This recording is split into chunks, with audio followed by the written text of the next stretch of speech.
Hello and welcome to On Point. I'm Rosa Rodriguez. Interest in vegan diets is on the rise. The Vegetarian Resource Group says about 16 million Americans are vegetarian and about half of them are vegan. 2.5% of the U.S. population is now vegan, a number that has doubled since 2009. Vegans say they have many reasons for adopting a vegan lifestyle, including helping the environment, respecting animal rights, and improving their health. But after adding up nutrition, taste, and budget, many people still refuse to go vegan. I like eating meat because it has the proteins that I choose. Because I've tried different little tofus and vegan stuff, but it just doesn't taste good. Veganism is hard. I like meat too much. I've always been a carnivore. And then now that I work in kitchens as a cook, I have more of a sense of, veganism to eat it well, because I've eaten at too many high-end restaurants and everything. It's too expensive. People also have misconceptions about the benefits of vegan diets, but the American Cancer Society suggests healthy meals should be 2/3 plant-based, and according to the EPA, animal agriculture is one of the top 5 contributors to greenhouse gas emissions. On Point's Lucita Pineda has more on the story. Thanks, Rosa. I would like to thank our guests for joining us today. We have Ellen Bauersfeld, registered dietitian here at CSUN's Health Center, Al Borja, Vegan Food Share social media influencer and ambassador, and Central American Studies professor and vegan activist, Dr. Linda Alvarez. Thank you. Thank you. So I've been vegan for almost 3 years now, but for those who don't know, what is veganism? And we can start with Dr. Alvarez. Well, veganism, I think, can be hard to define because many people attach different ideas to the term veganism, but generally the underlying concept is people who have made a decision to exclude animal products from their diet and to have I would say maybe a different perspective on what they consume on a daily basis as far as food goes. And some people may incorporate other things like the environment and workers' rights and things like that into their food consumption practices. Al? I guess it just means trying to suck less in life, meaning, whatever it is that you're doing, you could definitely be more conscious and aware of what it is that you're consuming. Animals being one of them. The products that come from animals is another. We see a lot of issues when it comes to the environment. So I think it's a whole holistic approach and awareness of what's really happening in your lives. And veganism happens to be just a label, in my opinion, to get people familiar with what it is. Ellen? I would agree with that. What I do, spending so much time with our student population, I have so many students that will come in and say, I'm going to become vegan. And they're really looking at it just from their own little food world. I'm choosing not to have any animal products. And the more that they make those choices, then sometimes the picture gets bigger for them, and they start to see some of the other things that can be benefited from them by being vegan. So I really like to look at it as you start somewhere, and then it just can grow and grow. Now, are any of you vegan? And if you are, how long you've been vegan, and was it an easy process? Al? Yes, I'm vegan. On the internet? No. In real life, I am, yes. I've been vegan maybe since, I want to say 2009, 2010. My wife, after we got married, of course, the wife was the big motivator, the big driver in this whole thing. I remember I was not caring about the world and I was stuck playing video games, and she happened to stumble upon some weird animal rights website, and she showed me a couple of things, and I was still not paying attention to it until I started seeing the emotional reaction that she had from this. And I'm like, wow, this is real. Like, I really need to talk to her right now about this. And during that time, I was also going through some crazy health issues. One of them was really high cholesterol. I was like 200, over 200 in cholesterol. And my grandfather was going through pancreatic cancer. So that led to a lot of different things, and it led to research. And I think that was really important in trying to figure out, is this really for me? Is this something that I could do? And the most important thing for me was doing the research and making sure that it fit well with who I am and what I want to become.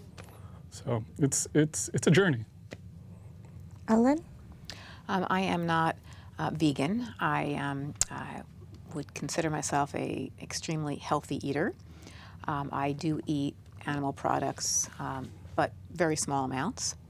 And I feel that you can, in terms of nutritional health, being vegan is probably the best way to go.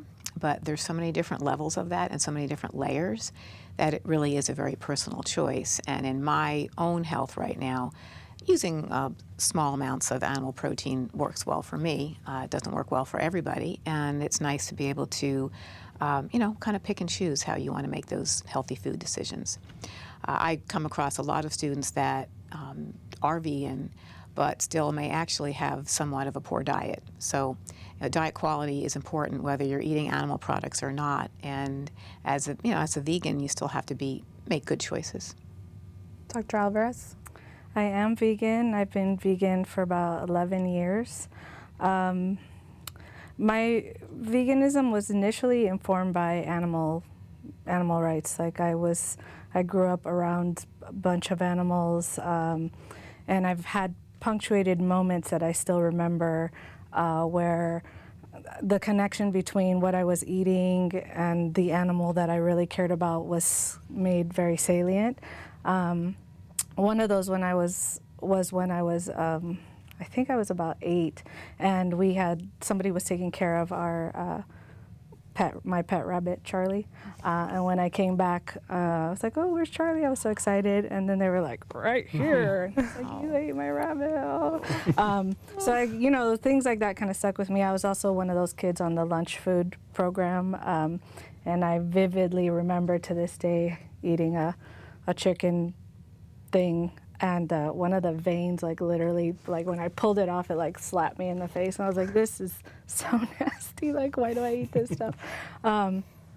Through that, and so some of those moments kind of stuck with me, and then just learning about it and being very connected to animals and living with them and knowing them on a very personal level really just initially motivated my veganism. And then I started learning more about it and learning about the connections to the environment, the connections to workers' rights, social justice, and that's what really has reinforced and kept me vegan to this day.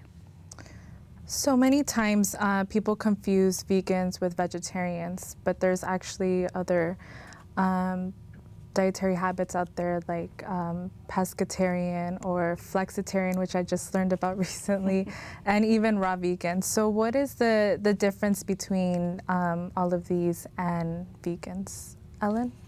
So yeah, there's so many different levels of this. So someone that is vegan is consuming absolutely no animal products, no animal byproducts, nothing that comes from an animal.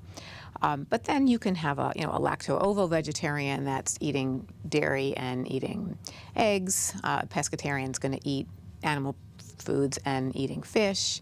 And then the whole flexitarian thing is really just whatever combination you choose to do. And maybe that flexitarian is doing vegan some of the time, but not all the time, or maybe they're just making a choice to include one type of animal food in there. So that's really a much more flexible way to go. So everything's on a continuum, and that's the beauty of all this, is that you sort of get to pick and choose how you want to make those choices. So we interviewed Benito Martinez, and we asked him what he thought of vegans, and he actually wasn't too familiar with the term or anything about it, and this is what he had to say. No, nunca había escuchado en mi vida esa planta ni esa comida, entonces No, I had never heard of vegans before. This is the first time I've ever seen vegan food.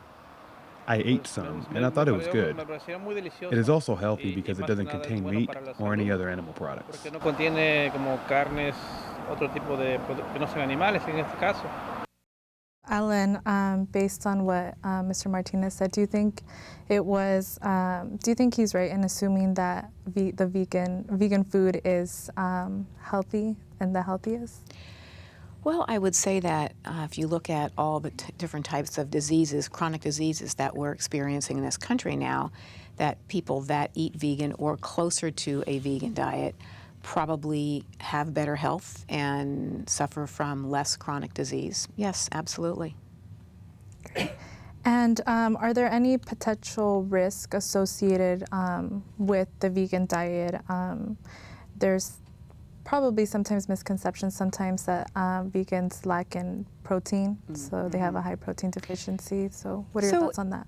I think we have to go back to the idea that if you're going to be vegan, you still need to do it right, and that you could be a vegan and eat, you know, just tortilla chips all day and be lacking in lots of vitamins and minerals. So you have to be educated, and you still have to look at eating an overall balanced diet. But if you're smart about it, it would be very unlikely that you'd have a protein deficiency. There are so many different vegan sources of protein, and if somebody is making good choices at meals, then protein is not usually a problem. There are a couple of other smaller micronutrients and minerals that you also have to be extra careful with. The one thing that would be missing from a pure vegan diet would be vitamin B12, because you only really get that from animal foods. But there's lots of foods that are fortified with B12, and there are some foods that can be included, things like nutritional yeast, fortified milk products like almond milk or soy milk. So you can get it in, and then sometimes people need to actually take a supplement. But if you're going to start out being vegan, there's other ways you can test too. You can get a blood test to figure out over time if you're B12 deficient or not, and that's something that can always be solved. Sometimes people are concerned a little bit about their amount of zinc, because zinc comes primarily from animal foods, but there are, again, lots of vegan choices. You might just have to be a little bit more careful, things like beans and nuts and fortified grains. Vitamin D and calcium can sometimes be a question, but you know, generally speaking, a lot of meat eaters have a calcium and vitamin D deficiency too. So everything has to be tailored to your own nutritional profile, and it's something that you need to look at. But overall, if you're smart about it, you're not going to have any nutritional deficiencies being a vegan. And Al, you were saying that you became vegan also for health reasons. So did you feel like your health has improved since becoming vegan and eating a plant-based diet? Yeah. I mean, aside from me being skinny fat, you know, I look skinny, but I still got a couple of, you know, lonjas or muffin tops going on. But for the most part, I feel great. I mean, I start the day off. The wife starts me off every morning with a smoothie. You know, that's with bananas, strawberry, almond milk. You got chia seeds in there, whatever you want to throw in there. You want to fortify it, like you said, with all those nutrients. And every morning I feel great. You know, I want to say that I just turned 36, and I feel like I'm 26, and I've got an attitude of a 16-year-old sometimes. You know, and that kind of goes with, again, like holistically how I feel the beginning of the morning, kick it off right, and the rest of the day, you could be that unhealthy vegan on the down low key, and just at the same time, you know, want to balance that as well, go for a run, be active, you know, so it really does change your perspective on how your day will end up. You know, I can drink that smoothie in 1 hour, or in an hour, I'd start to feel, you know, hungry again. But when you fill yourself up with nutrients, you don't really have that craving, that hunger sensation. You know, when it comes time to eat, like lunchtime or something like that, I'll be guilty of looking at, you know, pictures online, and that will get me real hungry. Just pure stimulation of the senses like that would get me hungry. But overall, I feel great. No regrets whatsoever. Awesome. Linda, do you feel like your health improved since becoming vegan? Yeah. I mean, have gone to the doctor and done the full like blood test and all that stuff. And actually, what's interesting, my doctor was on the last occasion he gave me the whole rundown. Was like, actually, all your levels are great. Your cholesterol is great. Like, maybe get a little bit more vitamin D. And so everything was stellar. And then he was like, but you know, if you can include some meat in there, free range every now and then. I was like, but you just said everything was awesome. So why? So yeah, I feel great. It is mind and body, right? So you need to still exercise and eat right and all that stuff. But I know from tests that my health is A-okay. So Great. So we interviewed Alicia Powell at Farm Sanctuary about her thoughts on intersectionality and veganism, and this is what she had to say. The female of the species who really are, and they're all suffering, but the dairy cows are being impregnated year after year. Their babies are being taken from them so that their milk that was for their babies can go to us. And if that's not a feminist issue, I don't know what is.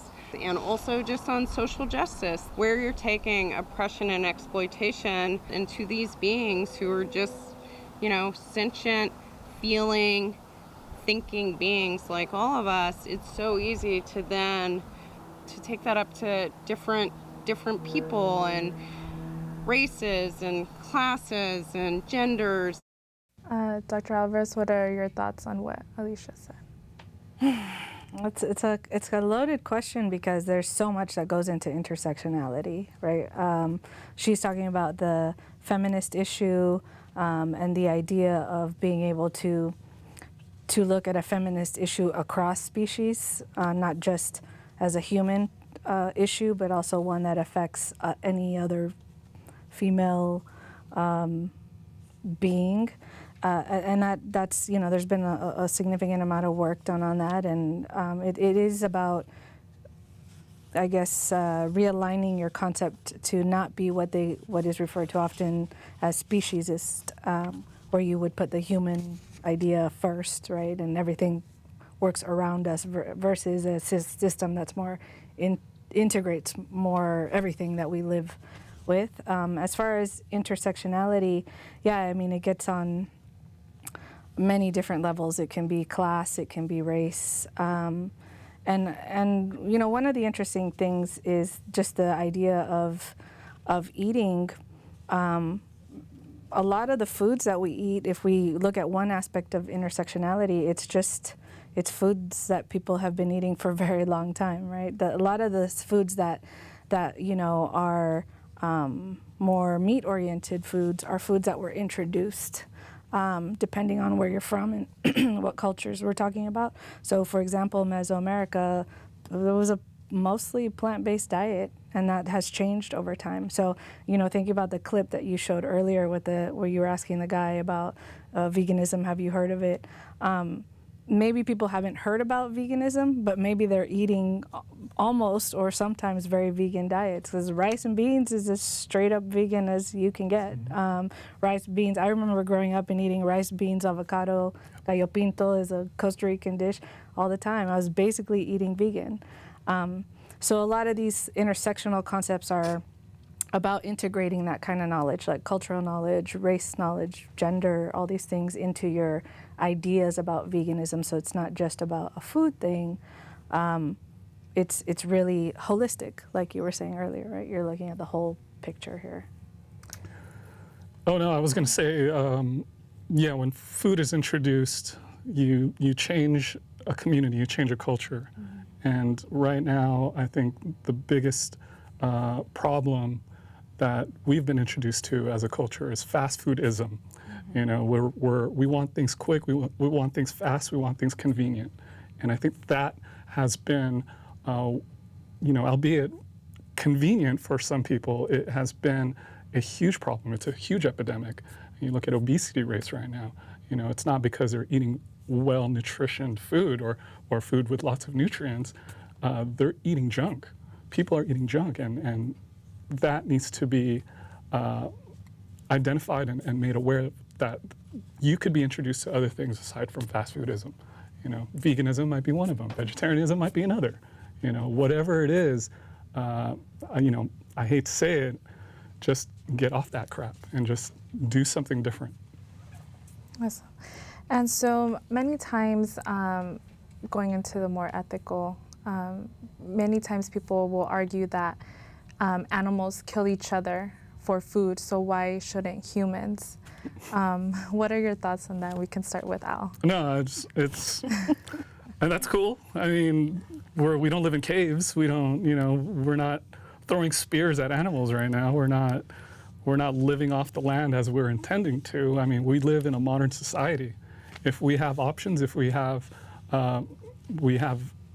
choices, if we can steer people in that direction and let them know that you don't have to live this quote unquote normal lifestyle that society puts you into. And that in itself, I think, should be questioning. That should be something that should question your own ethics. Is what I'm doing absolutely right for myself and the people around me?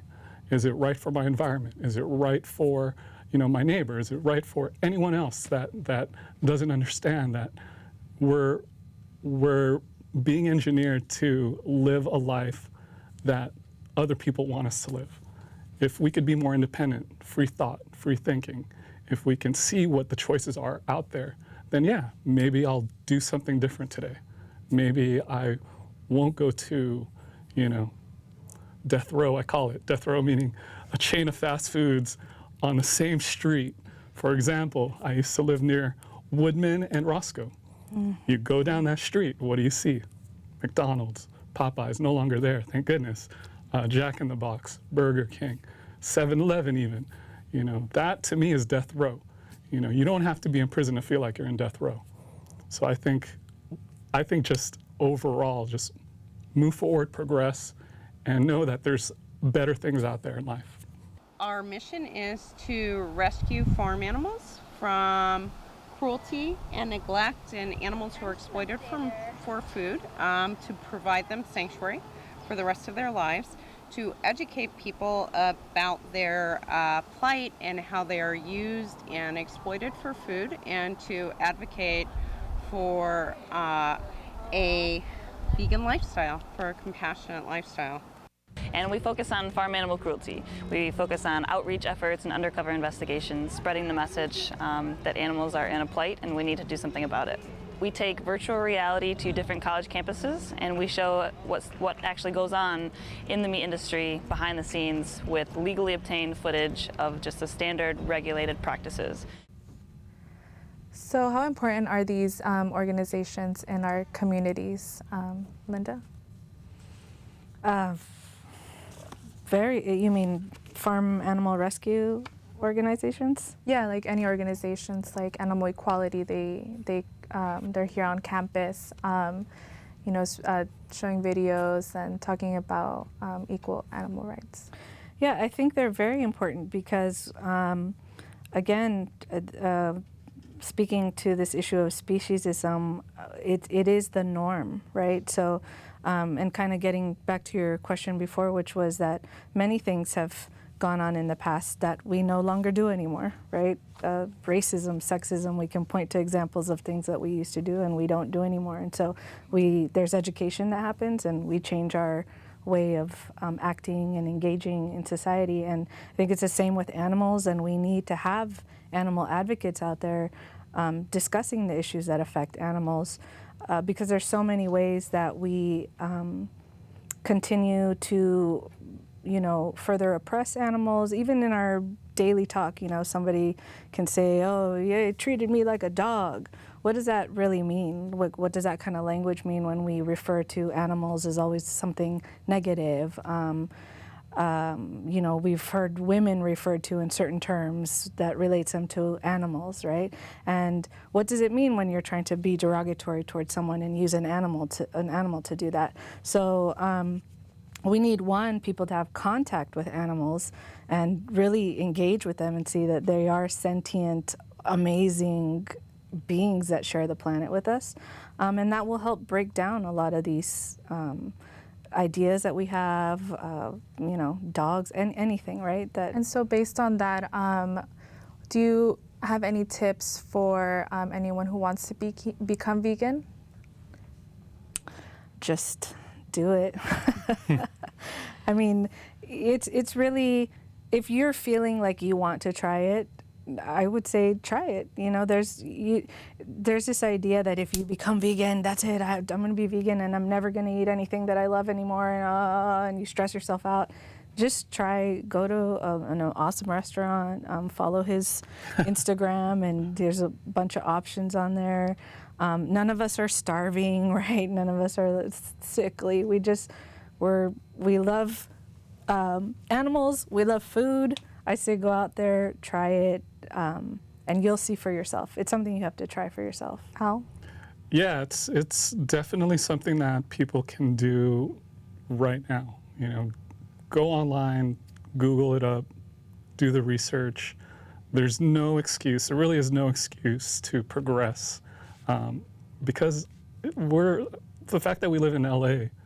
You know, I want to say this is like the mecca of all things food, plant-based especially.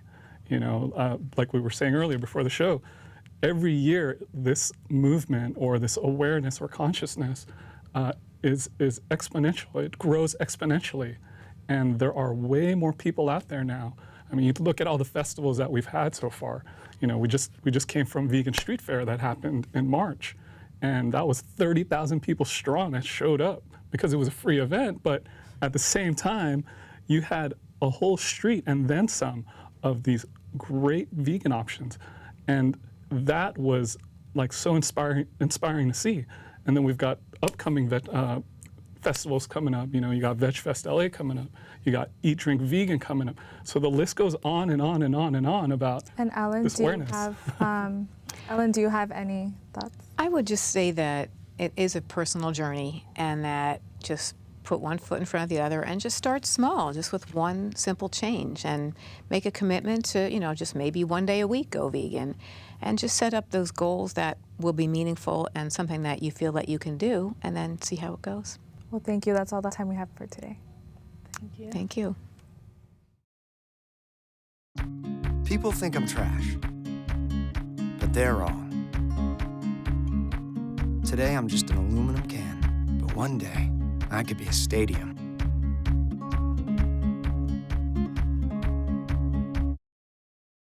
Thank you for watching On Point. You can follow us on social media at CSUN On Point.